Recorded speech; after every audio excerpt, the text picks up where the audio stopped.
I'm Melly. I'm Chris. And this is Beggar's Belief, home of scams, shams, hoaxes, pranks, and charlatans. Stories that you shouldn't believe because someone is not telling the truth.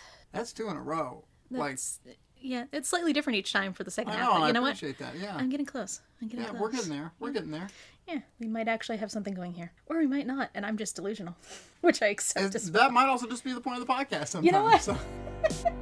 Melanie's Delusions, the podcast. Yes, there we go. Let's say it for what it is.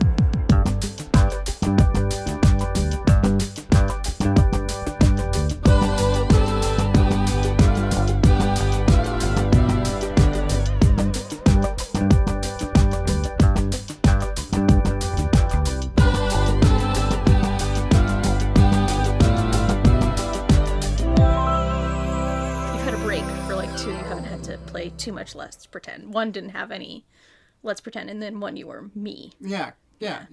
So this is going to be back to Let's Pretend. Let's Pretend. I don't have jelly shoes this time. You don't have jelly shoes, okay. No. In fact, it is just turned 1970, so right. I don't. You're not quite a little bit too early to have goldfish in your shoes, but you know. Right. Yeah, but you know what? Maybe I was the first person. Yeah, there you Somebody had to do it. So you work at a major publisher named McGraw-Hill. Okay. You know where we're going already? No, I just know McGraw-Hill. That's all I need to know. This was before they kind of made the shift to textbooks and education that they did later. They were more just a general publisher at the time. Yeah. So you're looking at books that you're considering printing, publishing, taking on. There's an autobiography penned by a 101-year-old Sioux chief. There's a biography of George Bernard Shaw penned by his wife. There's an in-depth biography about Lawrence of Arabia, and you just got a word that an author who has worked for you many times before has gotten permission to ghostwrite the autobiography of Howard Hughes. Would you have known which one was the scam? He's really thinking. I would say the autobiography of Howard Hughes. You are right. However, it's actually kind of a trick question because the first one was also a scam, which we will be doing in a later episode. All right. But today we're doing the autobiography of Howard Hughes, yes. All right. And this all ends with jail time and a Time magazine cover that says Con Man of the Year.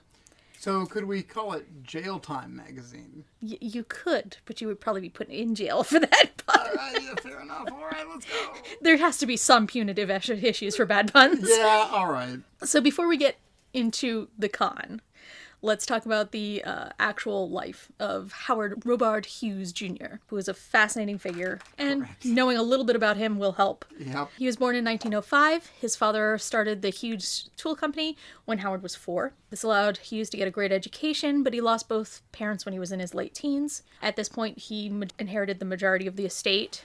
He developed an interest in planes and flying, married a woman named Ella Botts-Wrights, and moved to Los Angeles with an interest in films while still managing the tool company. He was known as a businessman, but in California, Hughes financed a series of films, many being nominated for Academy Awards.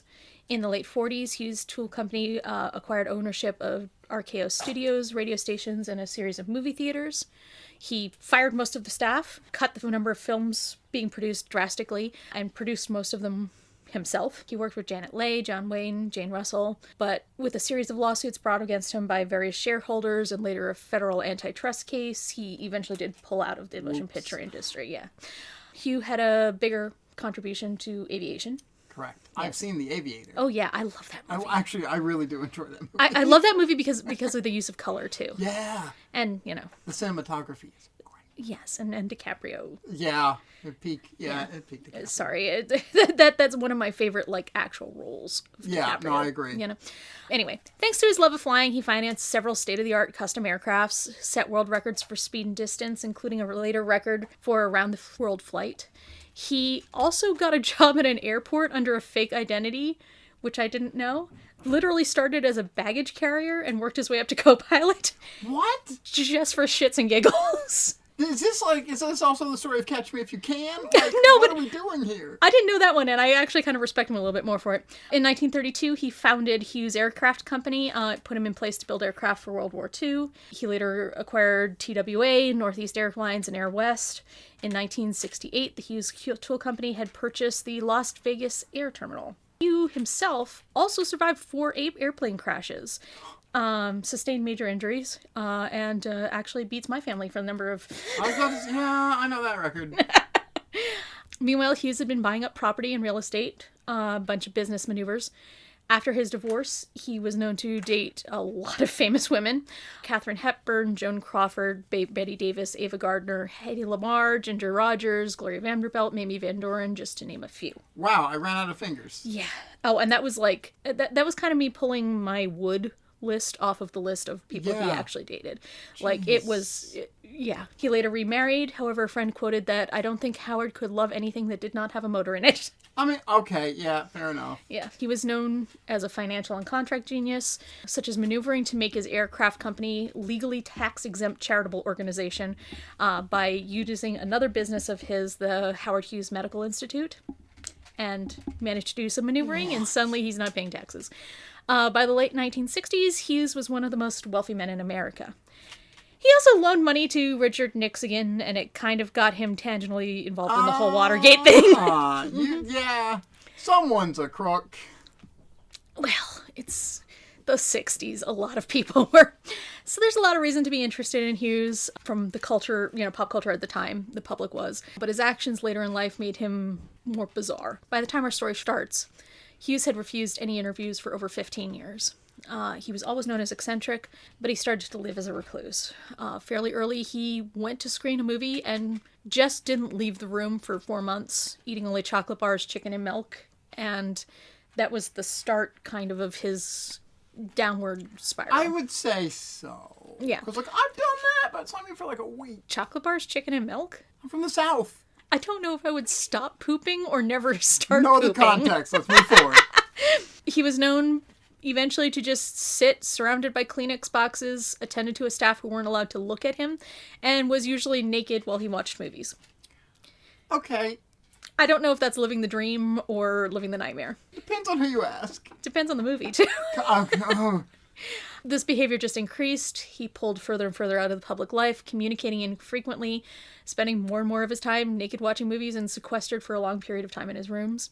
At one point, he refused to leave his floor of a hotel for the point that he just bought the hotel because it was easier. There were lawsuits brought against him in this time where he could have just basically cleared it up by showing up in person, notarizing something, or showing up in person and testifying, and he would not be seen. And it cost him millions. Oh my God. Think of all the Kleenexes he could have bought. So Hughes probably had OCD and probably suffered from allodynia, which causes extreme pain responses to things that don't actually cause pain. No. So it could have been his clothes, the act of bathing, could have just been excruciating to him. He was also suffering with increasing mental issues. He had neurosyphilis. We almost need a bell every time I mention syphilis. Yeah, in this. honestly. Watching movies might have been the only thing that could have distracted him from his pain, along with an increasing addiction to codeine. He was unwell, physically suffering, and there was very little that made it about him out to the public, but they ate everything up. Yeah. So, two authors named Clifford Irving and Richard Suskind had an article that basically just said he had moved from one hotel room to another, and this had made major news, and they were like, wow, if this makes major news, people will eat up anything. So their first plan was, let's write an unauthorized biography of Hughes. But then they seized on a different idea, because they would make a whole lot more money if they created an autobiography. Correct. Yeah. So they were going to claim that they were greenlit by Hughes to do this autobiography, and they really doubted that Hughes was going to protest because he hasn't taken action on anything else, so why would he come out for this? So, a little background on our two co-conspirators. Richard Suskind was born in New York City, served in the Army at the Battle of the Bulge in World War II, and had authored several books. He was struggling financially as an author. At the time, he was trying to write a biography of Richard the Lionheart, but didn't know how to proceed because he knew publishers in the late 60s wouldn't go for the rampant homosexuality. Fair enough. Yeah, not Fair really. enough. Yeah. Clifford Irving was a published author. He had been working as a correspondent for NBC in Israel and saw the Six-Day War in 1969, and afterwards wrote a book about the battle, including interviews with the soldiers and photos. He taught at UCLA, graduate Stanton School in 1961, and one of his students was the actor Cary Grant. At the time of all of this, he was married to a woman named Edith Summer, who was a German artist, and he had 2 children. He was also having a fairly highfalutin affair at the time. Yeah. And he also had a pet monkey he won gambling. Of course there's a pet monkey Yeah. from gambling. Yeah. He was best known at this time because his neighbor, he lived in Ibiza, and which I only know is that place where somebody took a pill in that one song, yeah. His neighbor was Elmer de Horry, who was an art forger. De Horry asked him to write a biography, which he did based on research and interviews that he kind of ghost wrote into this whole thing. It was published as fake, in 1969. Whoa! And we're actually going to be covering that in a future article that's already slated. Right. That's going to be an episode at one point. So, off script here, I got some of this from other articles and articles and stuff, but I also read the book that Irving and Suskind wrote about about the hoax. And I have to say, this is so... They make themselves up to be these golly gee shucks sort of guys who no one could have ever seen that this was going to go bad. Gee whiz, mister, we were just trying to make a dime. Yeah, and there was also a lot of, like...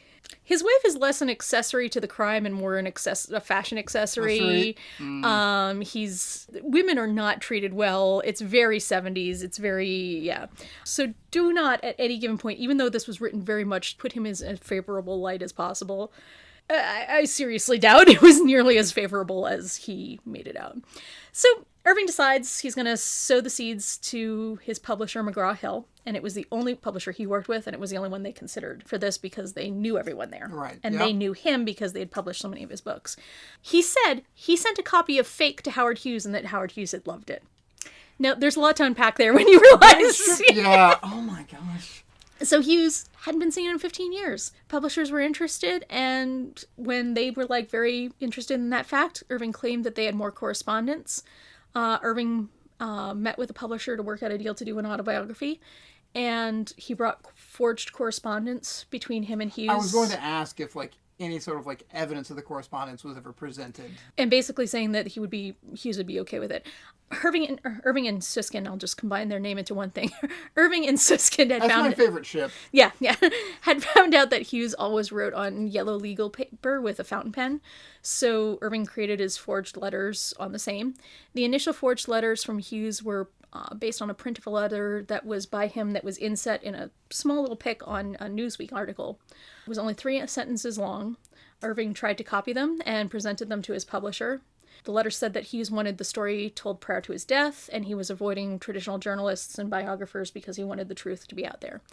The wording in the letters was what really managed to convince the publishers at McGraw-Hill that it was real. Immediately after presenting these papers to his publisher, Irving found a longer letter that was written by Hughes and realized his forgery handwriting was awful. So he practiced that night getting the handwriting correct, rewrote the letters he had just presented, and showed back up with the new copies, and no one noticed that they had changed. Oh my gosh. So the publisher believed that the real man was on board. So they offered Hughes a $100,000 signing, another $100,000 upon completion of the transcripts, and a final $300,000 on acceptance of a finished manuscript and a preface by Hughes himself. This was going to be presented by Clifford Irving when he met face to face with Howard Hughes, and the whole situation was set up so that Hughes would never directly interact with the publisher. Irving was the go-between. Yeah. The contract was between the publisher and Irving and Irving and Hughes. Okay, There's no direct. They had set it up. Hughes had no way to be contacted directly by the publisher. Yeah. So Clifford headed to Mexico, supposedly to meet with Hughes to finalize the deal. In the story he told the publisher, upon coming back, a mysterious pilot had picked him up, taken him to Hughes, who was touring ancient ruins in a Buick, while looking like an ancient ruin himself. They talked, bonded, met the next day at a hotel where Hughes had accepted the publisher's offer. In reality, for all of this, Clifford messed up his bookings and had to come up with a reason that Hughes wouldn't be in his penthouse home where everyone knew him. So instead, he just went to Mexico with his mistress, and they just spent the days in their hotel room. Not in a Buick looking at ruins? No, there was no Buick. The ruins are actually there, but, no Buick. No Buick. Just an actress named Nina who, yeah. So the way the book was going to be written, and that the publishers had agreed, was that Irving would interview Hughes and their conversations would be recorded. Then these recordings would be transcribed by Hughes's secretary. Irving would return from the meetings with only these typewritten transcripts to show for it. And based on these typewritten transcripts would pen the autobiography, basically ghostwrite him. Despite the fact that Hughes was known to be an agoraphobic recluse, Irving decided to have them meet all over the place. Puerto Rico, Los Angeles, Nassau. Basically, he got the publisher to fund vacations. In the meantime, he worked the travel into the character that they came up for this fictional version of Hughes. In the book, Hughes was a world traveler, deep undercover. He's looking for deeper meaning in life as he travels around. And the McGraw-Hill, totally into it. As far as scams go, I mean, more power to them for getting this far. Like, it's like if you give a mouse an airplane. Yeah. Yeah, it's like anything else. Once you believe things, it's hard to stop believing things, you know? McGraw-Hill signed code words. Book was named Project Octavio, with Hughes being called Octavio. The autobiography with the company was kept on a need-to-know basis. And Irving, every time he came back, not only did he have these transcripts, he had these stories about the time he spent with Hughes, just the Hughes the man, and would regale anyone who was on the need-to-know basis. Like, he claimed that Hughes would fly to Puerto Rico specifically because he only wanted very fresh bananas. Like...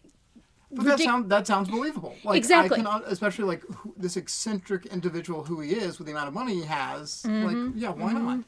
And there was a lot of that where it was like, okay, you can totally see why. So with this basis in place, Clifford, Irving, and Richard Suskind started researching Howard Hughes because they knew they would have to have as much facts as possible in place. They started by reading every biography on him that they could find. They used their time in New York City to delve through libraries, studying books on airplanes, pulling up old articles about Hughes on microfiche. They traveled to Virginia, read through articles from the Civil Aeronautics Board. This was in the middle of the protests of the Vietnam War. I want you to keep this in mind.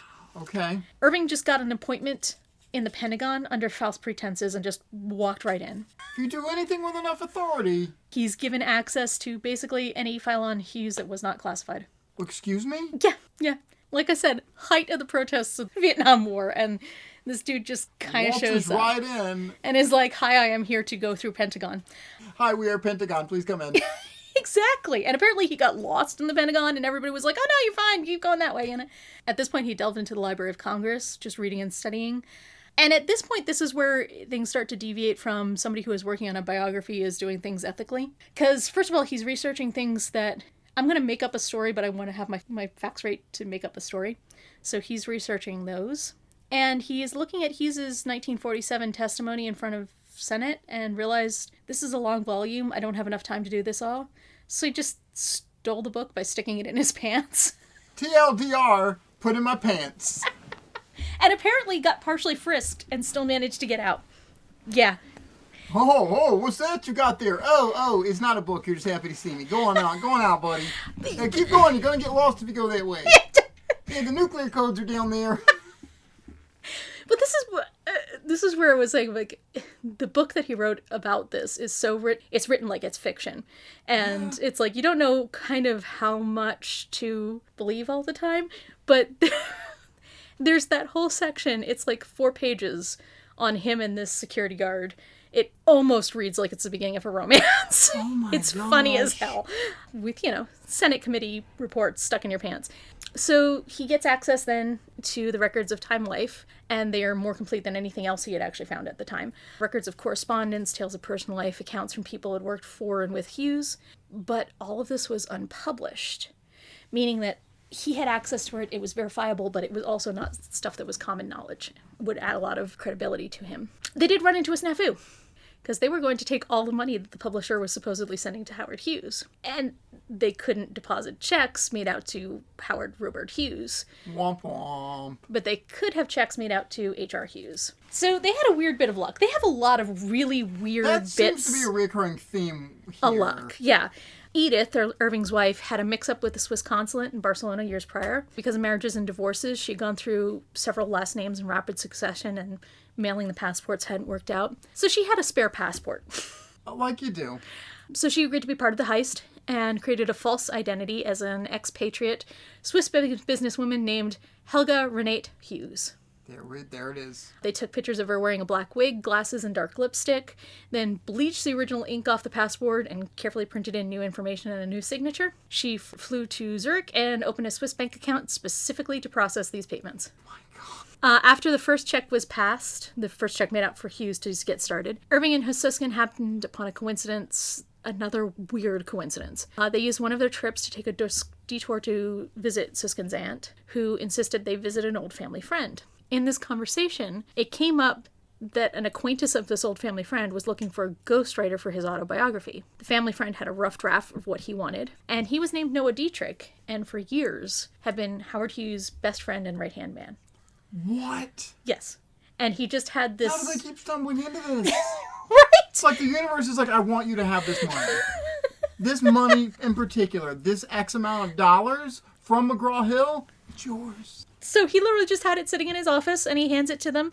They take it overnight, obviously make a copy, full of personal accounts, interesting stories about Howard Hughes, intimate details that had never been reported on for obvious reasons, like how Howard Hughes got gonorrhea, how he was punched out by somebody's husband, but there were also transcripts of Hughes talking, which gave Irving and Suskind the ability to replicate his speeches, his turn of phrases, and whatnot. Irving, he was like, after let him borrow it overnight, and like I said, they immediately went and made 2 copies. He brought it back. He's like, well, I can't take this on. The family friend's like, well, just don't tell Dietrich about this. I actually have this copy. I'm not supposed to have this copy. He loaned it to me, and I made a copy just because I wanted to reread it. So he doesn't know that I was trying to help him find a biographer. So there's no record that they ever got this. Like I said, there were so many coincidences on this one. So they have all of this information, all of this research, so it's time to actually start writing the transcripts that would supposedly be these interviews with Hughes. The way they actually did this was they took turns playing the roles of Hughes and the interviewer. So sometimes one of them was Irving, some of them was Hughes, sometimes Suskind was playing Irving, and they recorded themselves, and they just basically did really long-form improv. They expounded on these little snippets that they found in some of the papers. They wove in philosophy. They had this idea of the character of Hughes. Yeah. They wanted him to be this good character, understandable if incredibly eccentric, victim of bizarre life circumstances. As they had the fictional Hughes say, I'm an eccentric and make no bones about it. Eccentricity is a sign of superior intelligence. Ridiculing eccentricity is a sign of inferior intelligence. So they had these on recordings on tape, then they actually typed out the transcripts on a different typewriter than their publisher knew about it, and destroyed the original tapes. Oh my gosh. So they wove in a lot of their research into the story, and like I said, they would have just a little snippet of information, and they would turn it into a multi-page description that was very personal, very flow of consciousness, because they were doing it in this improv section.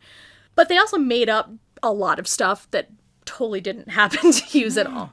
Such as, they created the role of an overbearing mother who would be the source of Hughes' germ phobia and sense of isolation. They said that Hughes had traveled through India on like this philosophical trip, developing a love for a country and a disillusionment of the West. There were kind of pop culture stories that Hughes was gay, and they wanted to stop that. So they invented this tale where the then late actor Ramon Navarro sexually assaulted Hughes when he was a young man. And the fictional version of Hughes was said to be very disgusted by the encounter. They wrote about Hughes' time in Ethiopia. He was never in Ethiopia. Hughes was written to be a war hero, flying missions for reconnaissance over France at the behest of Roosevelt himself. They delved into Hughes' famous germ phobia, but they decided that Hughes would have a ranking method for the cleanliness of people, the way that you rank restaurants for cleanliness. Oh my gosh. Clifford Irving would be judged to be a B+. That's like slapping an A on someone, a B. Yes, exactly. They also decided he would be obsessed with organic food and have recently taken up yoga. Clifford cropped photos of little scene photographs and sent them to the publisher, claiming that they were gifts from Hughes. They created a long-term mentor-style friendship between him and Ernest Hemingway. No sign that the two of them ever met. Yeah. They said that Hughes had a series of doubles who helped to maintain his agoraphobic reputation, and that one of the doubles had accidentally been kidnapped. And then Irving claimed that in one of his meetings with Hughes, he got into a limo to find another man already there, then Vice President Spiro Agnew. And they just played up the whole loan to Nixon to a lot bigger of a deal than it was. Obviously, some of those are a lot higher ticket lies than others. Correct. They get these transcripts. Everyone higher up in McGraw-Hill, absolutely entranced. Gushing, they're all finding their favorite parts. The sections that they gathered from lesser-known sources sold the realism of the less believable portions of the book. A handwriting expert was brought in, and he verified that the letters forged by Irving were actually from Hughes. Over the course of this, there's actually 4 separate times that the forged letters were verified. Verified 4 times? 4 times. This kind of keeps happening throughout this So they're estimating what's their first edition needs, and they plan to publish around 500,000 copies of the books. They were already selling their printing rights. They threw high roller parties to announce that this book was being written, scheduled press tours, whole 9 yards. So at this point, they still have the transcripts, and they need to take this and turn it into a biography. Right. So at this point, that's where they're working. So while Suskind and Irving are working on kind of creating this biography, you kind of have to wonder, because it's been public now, how long could they go on with the hoax? That's what I mean. Like, and also they're getting much more open about it. Like, you start having these press parties, these press tours. Like, it's known. And the book's not even written. Yeah. Really early on, before like much more publicized, there was an article in a newsletter that just mentioned that they were going to be writing this biography, and they knew that the real Hughes subscribed to the newsletter and was against publicity. And they were like, oh, this is the first we're going to be on his radar specifically. Right. McGraw-Hill also gets word that another man named Eaton had gone to a rival publisher with almost exactly the same promises, technique, and contract that Irving and Suskind had developed. Literally, someone else came up with the exact same hoax around the exact same time and went to a different publisher. There was, of course, to McGraw-Hill, because there's so much similarities, they thought that this person had managed to steal the transcripts. Yes. That was all they could come up with. There were other people who thought maybe that Hughes was playing, because Hughes is known for being such a manipulator, that maybe he was playing two different people off of each other, two different publishers off of each other.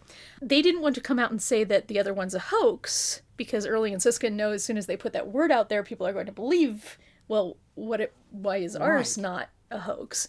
So they're like, tactical distraction. Yeah, coincidences.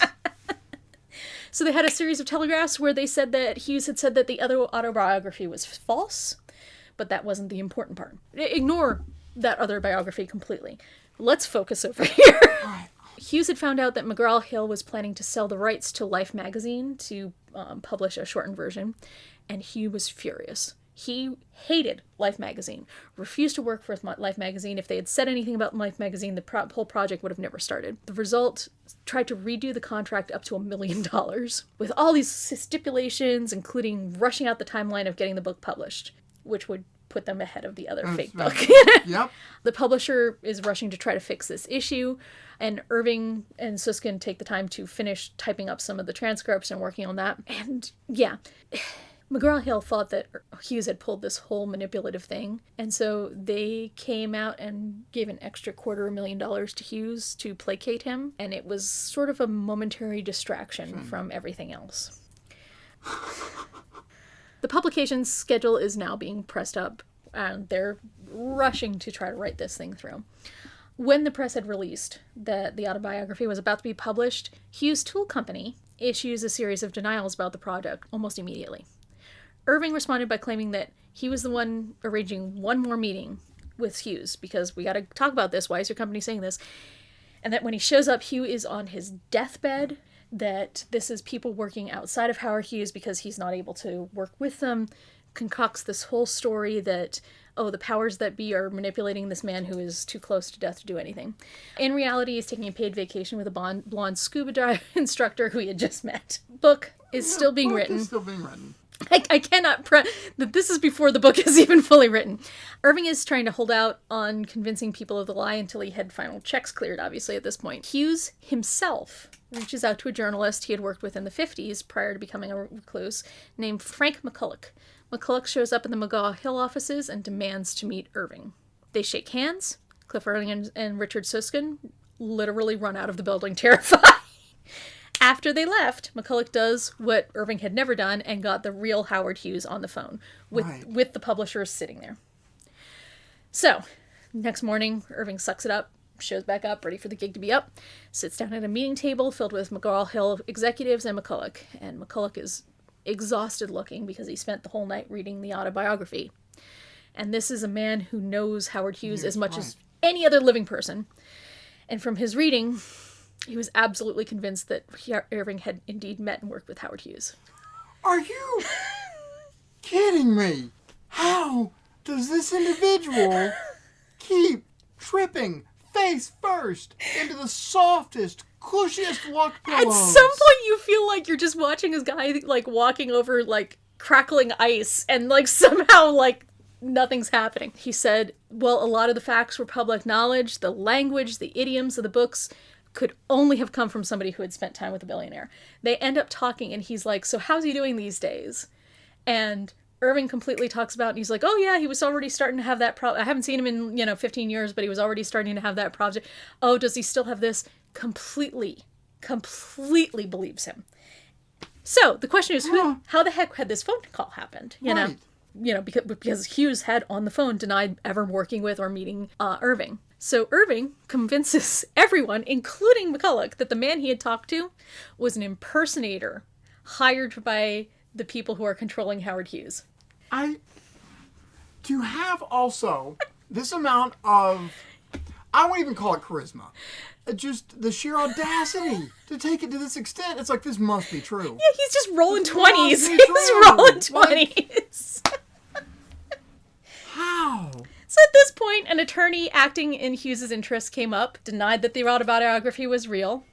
Irving calls his bluff, saying that he's protecting his own interests because the contracts explicitly write him out of any financial benefit from this autobiography. So he got real ballsy and he says, well, if you really believe that, we'll both go and get a lie detector test. And the publishers at McGraw and Life magazine were like, great idea. And they arranged one. Somehow Irving got through with inconclusive results. What?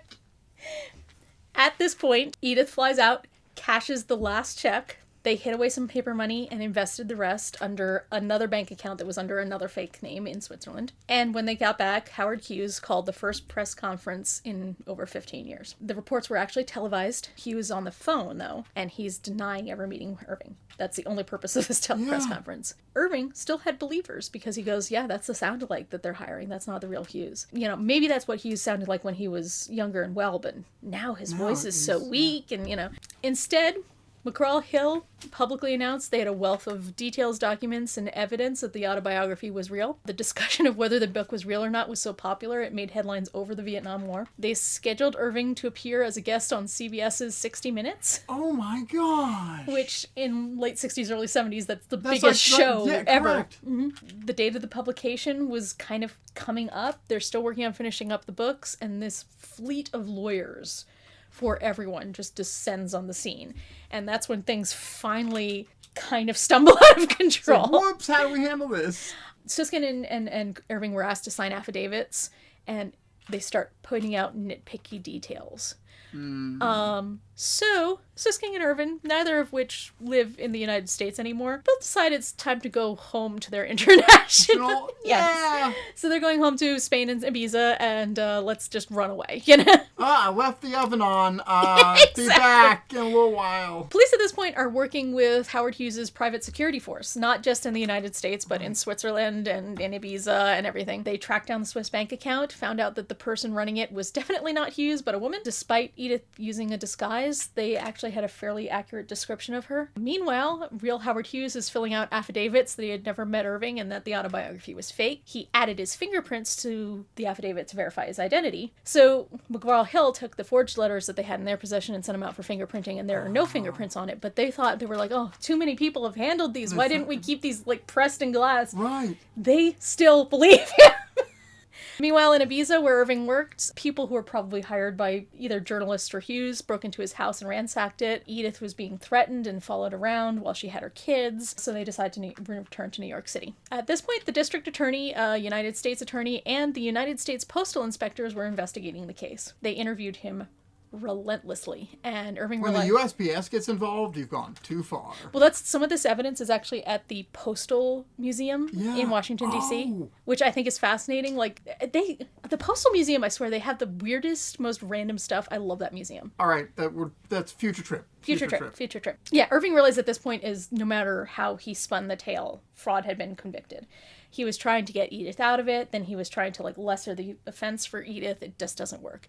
Edith is facing extradition to Switzerland and fraud charges in the United States. His kids are freaking out. Finally, he just breaks. There it is. Tells the lawyers. Tells the truth to his lawyers. Lawyers go into damage control, and everything kind of falls apart. Details are being picked out. Stamps on car rentals aren't matching up. Bookings in hotels aren't matching up. he's describing the number of seats on an airplane and it's incorrect. Little things like that are adding up on the outside. But one of the biggest pieces of evidence was from Irving's mistress, who had willingly testified that she'd been with Irving in the times that he claimed he was meeting with Hughes, and she totally just embraces the publicity to advance her acting career. Appears on all sorts of television shows.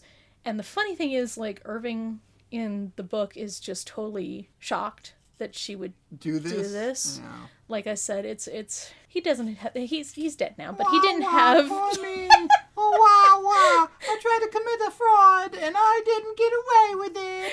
Wah. One of Irving's other affairs with the scuba diver is dug up by reporters. Edith has a total breakdown and ends up clocking Irving out cold in a lawyer's office. Good job.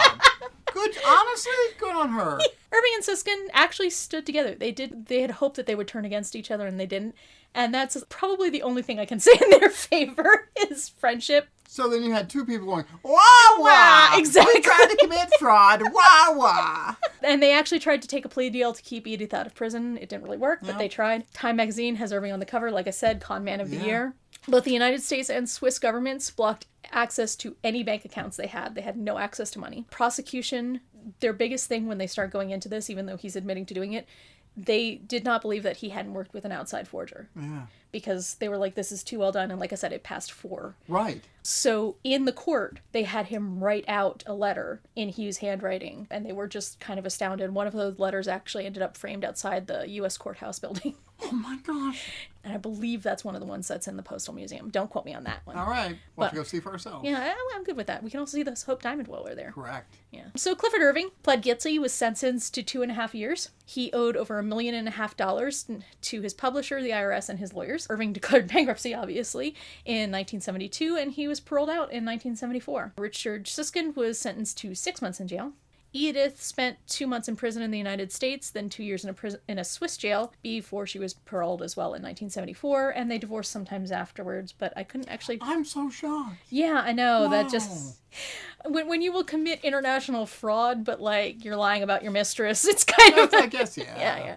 McGraw-Hill wouldn't touch the autobiography, obviously, after that. In 1977, Irving did publish a book titled Project Octavio, which outlined the story of how the hoax came to be. It was later re-released under the name The Hoax, which was in conjunction to a movie loosely based on the story, where Irving is played by Richard Gere and Suskind is played by Alfred Molino.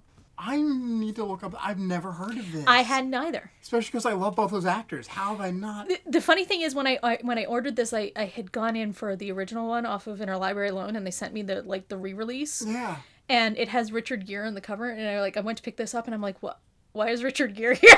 Richard Gere has randomly entered the picture. Richard Gere was the real fraud along the way. Exactly. Irving went to publish several books on online platforms because most publishers wanted nothing to do with him for obvious reason. He had nuked a lot of friendships in this process, obviously. He did have the autobiography printed. I got a copy, again, Interlibrary Loan, flipped through it, and it's fascinating. It's fascinating how much they massage the facts, what they do in order to make Hughes always come out in a positive light and other people come out in a negative light. Like, there's a lot going on there. Just the fact that McGraw-Hill, these publishers, these people that had been in this industry for a very long time, were so doe-eyed through the whole process.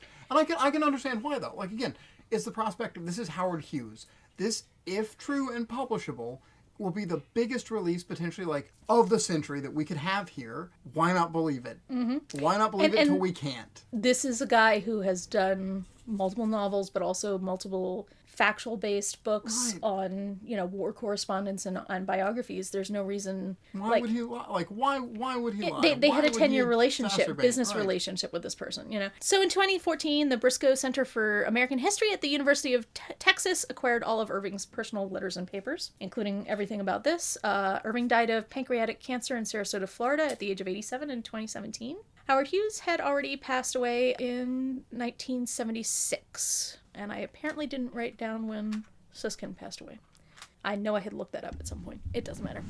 But Suskind is also gone. Yeah, pretty much everybody in this story has passed on, except for Richard Gere. Right, yes, and Alfred Molina. Yeah, which my grandmother would be my grandmother had a mild crush on Richard Gere. I mean, me too. Honestly, Mothman Prophecy is the best work he's ever done. I accept that. But I've also told you my Mothman story. Yeah, you have. Yeah. But wow, my brain just went through a lot of speed bumps, sudden stops, jug handles, and a couple of like barrel rolls. Like, the funny thing for me was I read this on multiple sources. And at first it was like, oh, well, this is why this is, oh, here's where it's going to fall apart. Oh, it didn't fall apart. Oh, this is where it's going to fall out. Oh, it doesn't fall apart. Oh, they stumbled into this thing they shouldn't have. And I'm rereading it in his own words. And I'm still expecting it to fall apart when it doesn't fall apart and not to work out when it does work out because it was so unlikely that it would have succeeded the way it did. Yeah. What? I need to see this. I need to see the movie. I need to read like the hoax, and I need to see the film because this is just fantastic. I want to see how they dramatize. Apparently, Irving was not really happy with the take that the movie got. Yep. He felt it was too fictionalized, a lot of the stuff, but I'm like... Oh, really? Whoa! You're complaining that real-life events were too fictionalized? The man who basically created the character of Howard Hughes through a massive improv session. There's such like a movie in a movie and a book in a movie here to be done. This is how you get metafiction. This is great. Yeah. I did it. Well, apparently they also had a whole lot of trouble when they were going back through them. It's like, well, this section here, how much of it is made up, how much of it was fact. Right. And they really had a lot of issue just kind of separating those two things. Well, yeah, again, because especially like being so deep in this and invested and trying to get everyone else invested, I can absolutely understand at the end of the day how so many of these sections and moments and scenarios become blurred. Mm-hmm. And there was a lot I had to cut out. Actually, I cut a good third off of the, like, there's entire subplots I had to cut out, which are even, again, unbelievable, because I just didn't want this to go on for hours. We'll talk about those over drinks at some point, because Works for me. Or or you just read the book. Read the books. Read the books. Read more. Always read more. Support your local libraries. ABR. Always be reading. Yeah. But yeah, that one was a wild one. And I was completely not aware of this at all. I'm sure if I had been around in the late 60s, early 70s, I would be. Right. But somehow this one had completely... This is, the first I've ever heard of this. Yeah. And this is like something that would like fit right in my pocket that I'd love to like find and go down that rabbit hole. Yeah. So that's why we did it today. Yeah.